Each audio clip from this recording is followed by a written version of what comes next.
Isolda Sela é a primeira mulher a comandar o governo do estado efetivamente. E a gente já começa essa conversa com a governadora do estado do Ceará, perguntando como é que é estar à frente do estado nesse momento, governadora. Bom, uma grande responsabilidade, uma grande honra, com certeza, e muito movida que eu sou pelo serviço, pelo trabalho, para dar continuidade a um trabalho vigoroso que vem acontecendo, que eu já integro, que eu já participo há 7 anos e 3 meses, com agenda de entregas, com o foco sempre muito direcionado para os compromissos assumidos com a população e para aquelas ações que são mais relevantes para a vida das pessoas. Então, é o sentimento que prevalece no momento. Nesta terça-feira tem inclusive a inauguração de uma escola no interior do estado, não é isso, governadora? E uma das suas principais bandeiras é a educação. Como é que fica a educação agora, a partir de agora?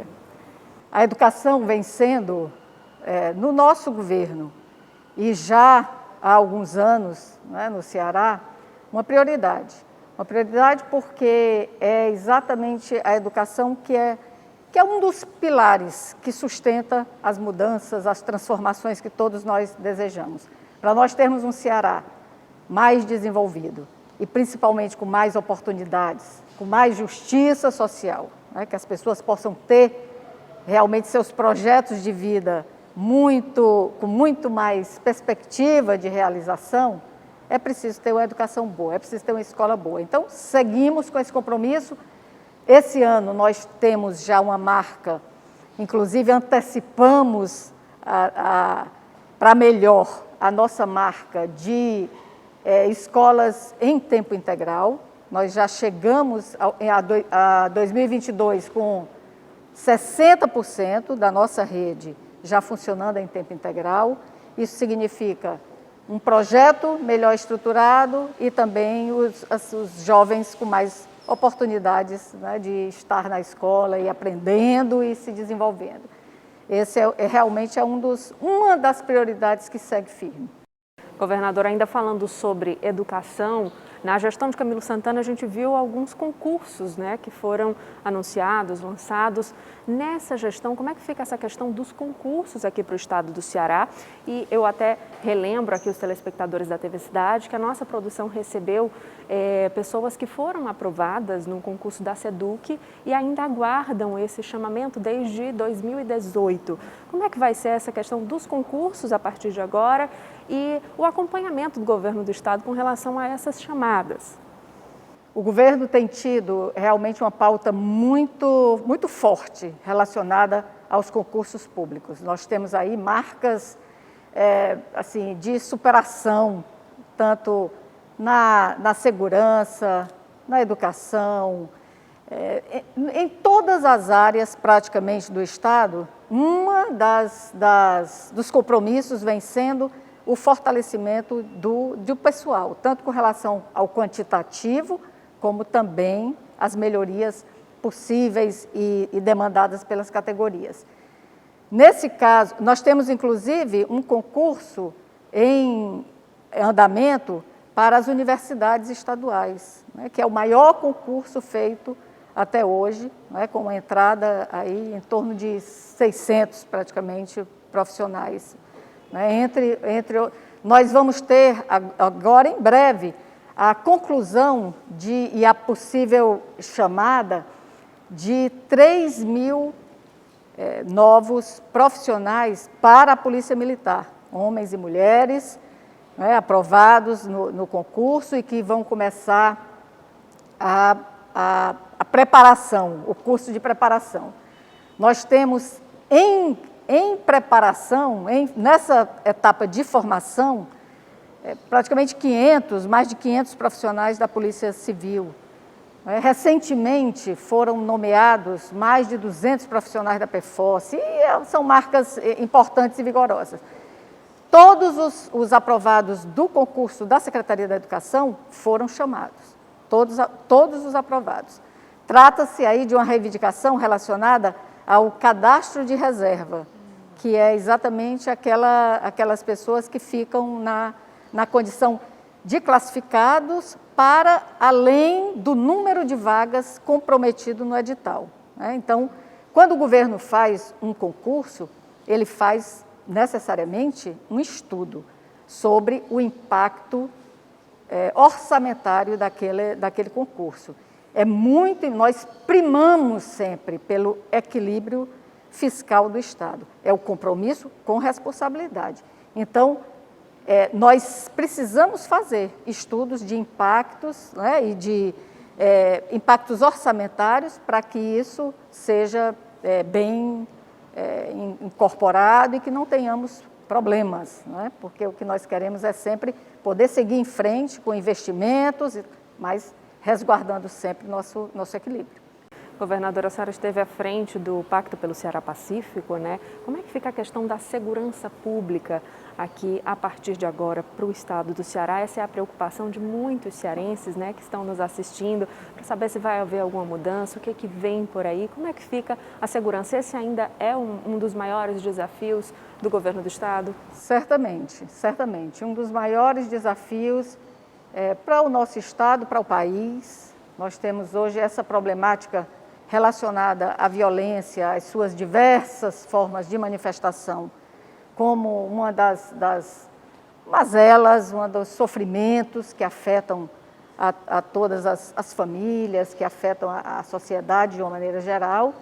E é por isso que essa é uma das áreas em que o governo vem de forma muito forte, permanente, perseverante, investindo no leque de ações e de áreas que são necessárias para nós termos uma condição melhor, né, para nossas equipes, para as nossas corporações que vêm se dedicando aí dia a dia, um trabalho desafiador, estressante, mas que segue se fortalecendo através de melhores estruturas, melhores equipamentos, melhores condições de trabalho, inteligência, articulação. Nós temos hoje uma condição muito mais favorável de articulação com a academia, entre os órgãos, os poderes e os órgãos que têm também suas responsabilidades nisso. Nós temos esse problema gravíssimo relacionado ao tráfico de drogas, que contamina, que compromete essa condição no nosso país como um todo. Infelizmente, da parte do governo federal, nós não temos a devida atenção e a devida força nesse enfrentamento, porque é da competência do governo federal. Estados e municípios ficam lidando com essa insuficiência e procurando, claro, fazer aquilo que está sob o nosso comando, a nossa condição, para minimizar, e temos feito isso, temos tido, inclusive, não solução de problemas, nem uma situação confortável, de jeito nenhum, nós sabemos, eu tenho consciência disso, de que a situação é muito complexa e desafiadora, mas nós temos também evidências de uma condição progressiva melhor e mais forte para esse enfrentamento. Ainda sobre segurança, a gente falou essa semana passada aqui sobre casos de violência que marcaram e que chamaram a atenção de todo o estado, né? De violência contra a mulher, feminicídio, tentativa de feminicídio, estupro, como o que aconteceu em Itaitinga. A gente sabe que o governo do estado tem investido, né, na Casa da Mulher Brasileira, uma recentemente foi inaugurada em Juazeiro. Tem alguma novidade nesse aspecto, governador? O que deve vir agora que temos uma mulher à frente do governo do estado? Eu penso que você tem, né, toda razão quando faz esse destaque relacionados aos crimes contra a mulher, feminicídios e a violência doméstica contra a mulher. Eles têm um peso, né, muito, muito grande, porque afeta a mulher e afeta a família e tem uma repercussão, inclusive, para as gerações, para as novas gerações. Isso tem um tom de gravidade muito alto. O fortalecimento dessa ação relacionada à mulher, a protegê-la melhor e a dar um melhor encaminhamento para aquelas que sofrem esse tipo de problema, é um compromisso do governo. Como você falou, foi entregue recentemente o governo se comprometeu com a implantação de casas da mulher cearense, baseado no nosso modelo aqui de funcionamento da Casa da Mulher Brasileira, aqui em Fortaleza, que tem um serviço interdisciplinar, intersetorial, estão todos os responsáveis para lidar e ajudar a resolver o problema ali dentro, o Poder Judiciário, o Ministério Público, a Defensoria, a Polícia Civil e, além disso, os setores de retaguarda social, para procurar apoiar aquelas mulheres que precisam além da questão da segurança e justiça, precisam do apoio social para se reorganizar na vida.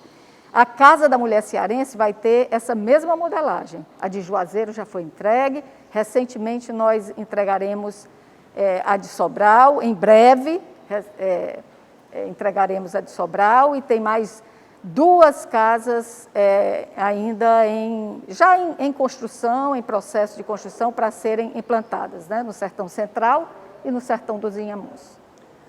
São casas, Natália, que têm um atendimento também regional. Isso é uma coisa importante também de registrar. Não só o município. Estão no município, mas elas têm um atendimento regional. Governador, os últimos dados do CAGED trouxeram aí notícias, de certa forma, animadoras, né? Ainda não é o que a gente espera, não é o ideal, estamos longe disso, mas trouxeram notícias animadoras com relação à capital e interior do estado, também região metropolitana, a geração de empregos. Quais são os planos para que essa geração de emprego continue crescendo, continue aumentando aqui no Ceará? São notícias animadoras. Inclusive, uma delas é o percentual de crescimento do PIB cearense, que superou a média nacional, superou em praticamente 2 pontos a média nacional, que são sinais de um esforço, de um engajamento dos setores produtivos, da capacidade criativa de renovação do povo cearense e também da ação do governo, tentando sempre incentivar, apoiar, atrair a presença de investimentos aqui. Nós temos essa organização e essa dinâmica dos hubs em algumas das áreas, que são muito importantes para tornar esse espaço nosso mais atrativo, mais vigoroso, do ponto de vista da economia, porque isso é fundamental, é uma economia vigorosa que vai realmente garantir oportunidade para as pessoas. E estaremos em breve, inclusive, com uma ação voltada exatamente para um foco muito, que pretendemos seja muito potente com relação à formação de capital humano na área de TI, por exemplo. Nós temos essa dinâmica do hub tecnológico e nós precisamos preparar a nossa juventude, as pessoas, eu digo juventude, mas adultos também e as pessoas que estão aí com esse potencial para aproveitar a situação de fortalecimento dessas áreas. Então, tem o hub do hidrogênio verde, é um outro compromisso importante. O Ceará tem um potencial muito forte, muito importante, relacionado a essa área das energias renováveis, das energias limpas, a essa transição, que se diz no mundo, e aqui também no Brasil, com relação à questão da energia. O hidrogênio verde é uma das fontes aí importantes, então tem um movimento sempre muito ativo e protagonista do Ceará nesse sentido. A gente está num momento menos preocupante, digamos assim, com relação à Covid aqui no estado, né, governadora? Nas ruas, nos espaços abertos, a população já está sem máscara, mas essa ainda é uma preocupação, ainda existe aí a flexibilização, nem todos, né, nenhum dos serviços estão funcionando 100% ainda. Como é que o governo do estado deve gerir isso nos próximos meses? O governo tem tido muita responsabilidade desde o início da condução da pandemia, que afetou tão fortemente ao nosso país, ao mundo, aqui ao estado. E a dinâmica de condução, né, o governador Camilo chamou desde o primeiro momento a participação e o engajamento de todos que também têm responsabilidades, né, para apoiar e para fazer com que as nossas chances de acertar nas decisões pudessem sempre ser bem maiores. Então, os comitês foram instalados exatamente para que nós pudéssemos sempre analisar toda a situação nossa, local, do país e do mundo, baseado sempre nas orientações da ciência, na condução das autoridades sanitárias, né, e nas medidas que tinham como prioridade absoluta salvar vidas, inicialmente, né, e depois, com a progressividade da situação, nós podermos fazer as aberturas e as flexibilizações. Então, essa prudência e esse cuidado, essa atenção, esse respeito às autoridades sanitárias, ele continua. O comitê segue articulado, teremos reunião nessa próxima sexta-feira, exatamente para seguir analisando as outras situações de flexibilização que se fazem necessárias e sempre procurando ter muita cautela, porque a nossa firme intenção é seguir em frente para a nossa melhor normalidade, mas, claro, com segurança e cuidando das pessoas também. Governadora, foi durante os momentos mais críticos da pandemia que o governador Camilo Santana estreitou os laços aí com a população, fazendo os pronunciamentos através das redes sociais, das lives, né, um canal de comunicação direto com a população.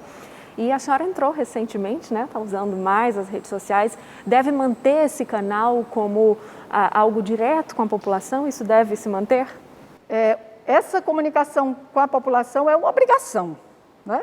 É um dever, assim, meu, do lugar que eu estou, né? Eu preciso e devo, tenho realmente essa obrigação de manter a população sempre bem informada sobre as ações do governo, sobre as entregas, sobre os compromissos, eventualmente sobre os desafios enfrentados, né? Explicar e fazer toda esse canal de comunicação que eu considero como algo essencial. Agradeço, inclusive, a participação, né, imprescindível de vocês nisso, porque é o que faz com que nós tenhamos a nossa ambiência democrática e de comunicação com as pessoas, né, bem estruturada também. Sobre o secretariado, a gente acompanhou a mudança, né, da doutora Socorro França, que pediu para ser exonerada do cargo.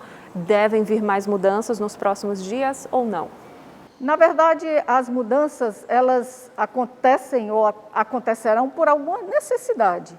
Nesse caso, se impôs uma necessidade em função do pedido da doutora Socorro de desincompatibilização do cargo e nós vamos fazer as devidas definições, né, com relação à equipe. Um lugar muito importante que ela desempenhou muito bem, com muita dedicação, com muita competência, com muito vigor, né, com toda a história bonita de serviço ao Ceará que ela tem. Então, desafio aí fazer com que isso siga bem. Governadora, em novas etapas a gente costuma traçar metas. No governo do estado, imagino que não seja diferente. Quais são as metas, as principais metas para o Ceará nesse momento? A senhora já falou aqui de alguns desafios, mas falando de metas, quais são agora?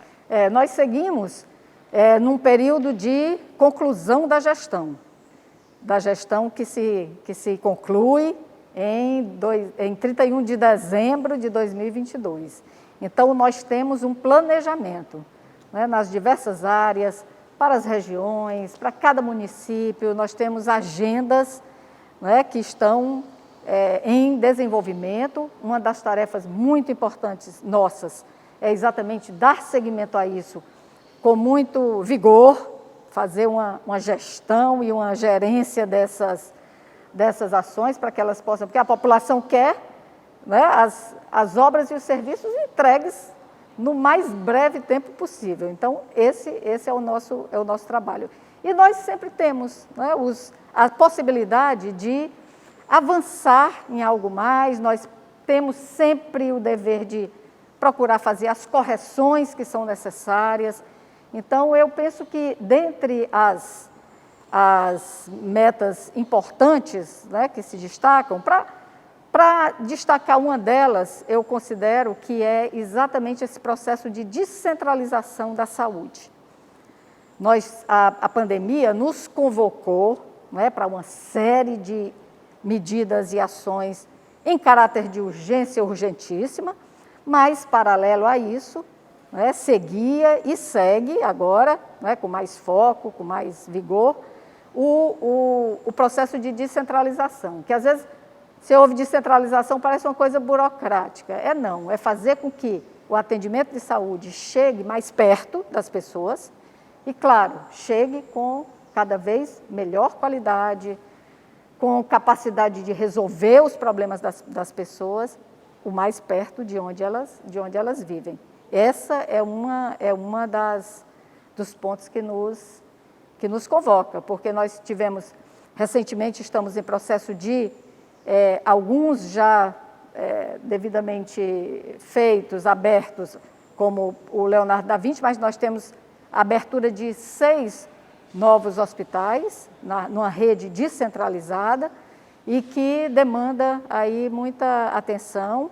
Além disso, esse trabalho da Secretaria de Saúde com os municípios, através do programa Cuidar Melhor, que é uma ação voltada para melhorar, para qualificar o trabalho nas unidades de saúde, com toda a importância que elas têm para evitar as principais metas, reduzir a mortalidade infantil por causas evitáveis, reduzir a mortalidade por infarto e por AVC, que é uma das causas também que afeta muitíssimo a saúde, a qualidade de vida e a própria vida das pessoas, e a redução de mortalidade por acidentes de trânsito, principalmente motos, né, que ainda eventos que superlotam os hospitais de traumas e que podem ser evitáveis, né, se tiver um foco e uma ação de prevenção. Então, são coisas como essa que grandes metas. Desafiam. Governadora, não posso deixar de perguntar sobre as eleições desse ano. O que a senhora espera aí para esse período eleitoral que já se inicia daqui a pouco e teremos a senhora como candidata? Na verdade, o período eleitoral é muito importante. Eu sempre vejo como um momento que nos convoca, e aí eu falo como cidadã, né, como cidadãos, convoca a nossa participação cívica, nosso discernimento para fazer escolhas tão importantes. As escolhas desse ano são importantíssimas, mas em termos de definições de nomes e de questões mais específicas, aí isso está no calendário aí um pouquinho mais na frente. Nós, com certeza, iremos debater e fazer o que considerarmos a melhor escolha aqui para o projeto que se desenvolve no Ceará. Então, seguimos acompanhando para ver tudo isso. Governadora, muito obrigada por essa conversa, por esclarecer as dúvidas da gente, não só da equipe da TV Cidade, do Grupo Cidade de Comunicação, mas de muitos cearenses que estão nos assistindo. Obrigada. Eu que agradeço. Eu agradeço muito a oportunidade, Natália. GC+, acesse conteúdo, compartilhe informação.